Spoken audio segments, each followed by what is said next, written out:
Hello ವೀಕ್ಷಕರೇ, ತಮ್ಮೆಲ್ಲರಿಗೂ Shashi recipes ಇನ್ ಕನ್ನಡ ಚಾನಲ್ಗೆ ಸ್ವಾಗತ. ಇವತ್ತು ಈ ವಿಡಿಯೋ ಮೂಲಕ ತಮ್ಮೆಲ್ಲರಿಗೂ ನುಗ್ಗೆ ಸೊಪ್ಪಿನ ಚಟ್ನಿ ಪುಡಿನ ಯಾವ ರೀತಿ ಮಾಡುವುದು ಅಂತ ತೋರಿಸ್ಕೊಡ್ತಾ ಇದ್ದೀವಿ. ಹಾಗಿದ್ರೆ ಬನ್ನಿ ಈ ರೆಸಿಪಿನ ಯಾವ ರೀತಿ ಮಾಡುವುದು ಅಂತ ನೋಡೋಣ.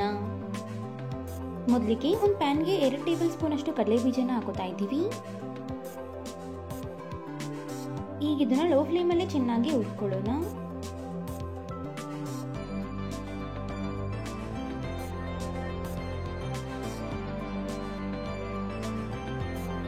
ಈಗ ಇದಕ್ಕೆ 2 ಟೇಬಲ್ ಸ್ಪೂನ್ ಅಷ್ಟು ಕಡಲೆಬೇಳೆನ ಹಾಕೋತಾ ಇದ್ದೀವಿ. 1 ಟೇಬಲ್ ಸ್ಪೂನ್ ಅಷ್ಟು ಉದ್ದಿನ ಬೇಳೆ, 1 ಟೇಬಲ್ ಸ್ಪೂನ್ ಅಷ್ಟು ಧನಿಯಾ ಕಾಳು, ಜೊತೆಗೆ ಸ್ವಲ್ಪ ಎಣ್ಣೆನ ಹಾಕೊಳ್ಳೋಣ. ಈಗ ಇದನ್ನ ಲೋ ಫ್ಲೇಮಲ್ಲೇ ಚೆನ್ನಾಗಿ ಫ್ರೈ ಮಾಡ್ಕೊಳ್ಳಿ.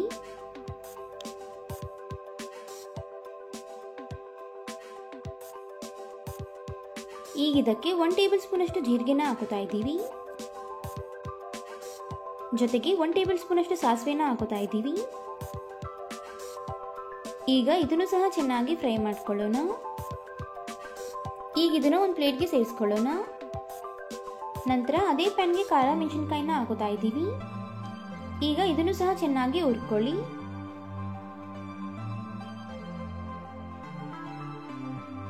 ನಂತರ ಸ್ವಲ್ಪ ಹುಣಸೆ ಹಣ್ಣನ್ನ ಹಾಕೊಂಡು ಹುರ್ಕೊಳ್ಳೋಣ.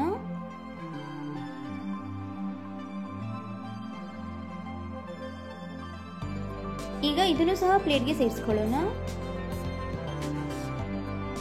ನಂತರ ಅದೇ ಪ್ಯಾನ್ಗೆ ಎಣ್ಣೆನ ಹಾಕೋತಾ ಇದ್ದೀವಿ. ಎಣ್ಣೆ ಬಿಸಿಯಾದ ನಂತರ ಕರಿಬೇವು ಸೊಪ್ಪನ್ನ ಹಾಕೋತಾ ಇದ್ದೀವಿ. ಜೊತೆಗೆ 1 ಬೌಲ್ ಅಷ್ಟು ನುಗ್ಗೆ ಸೊಪ್ಪನ್ನ ಹಾಕೋತಾ ಇದ್ದೀವಿ.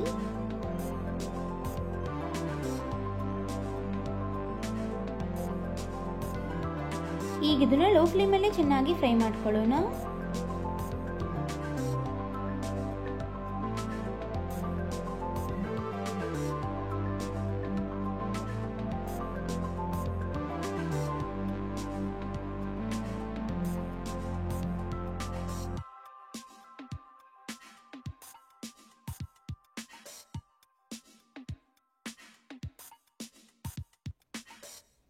ನೋಡಿ, ಈ ರೀತಿ ಫ್ರೈ ಮಾಡ್ಕೋಬೇಕು.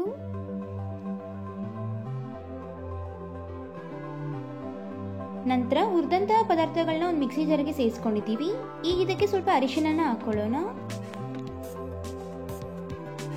ಜೊತೆಗೆ ರುಚಿಗೆ ತಕ್ಕಷ್ಟು ಉಪ್ಪನ್ನು ಸಹ ಹಾಕೋತಾ ಇದ್ದೀವಿ. ಈಗ ಇದನ್ನ ತರಿತರಿಯಾಗಿ ರುಬ್ಕೊಳ್ಳಿ.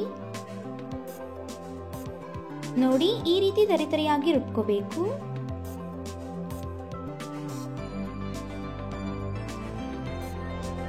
ಈಗ ಇದಕ್ಕೆ ಸ್ವಲ್ಪ ಬೆಳ್ಳುಳ್ಳಿನ ಹಾಕೋತಾ ಇದ್ದೀವಿ. ಜೊತೆಗೆ ಫ್ರೈ ಮಾಡಿದಂತಹ ನುಗ್ಗೆ ಸೊಪ್ಪನ್ನು ಸಹ ಹಾಕೋತಾ ಇದ್ದೀವಿ. ಈಗ ಇದನ್ನು ಸಹ ತರಿತರಿಯಾಗಿ ರುಬ್ಕೊಳ್ಳೋಣ. ನೋಡಿ, ಈ ರೀತಿ ತರಿತರಿಯಾಗಿ ರುಬ್ಕೋಬೇಕು.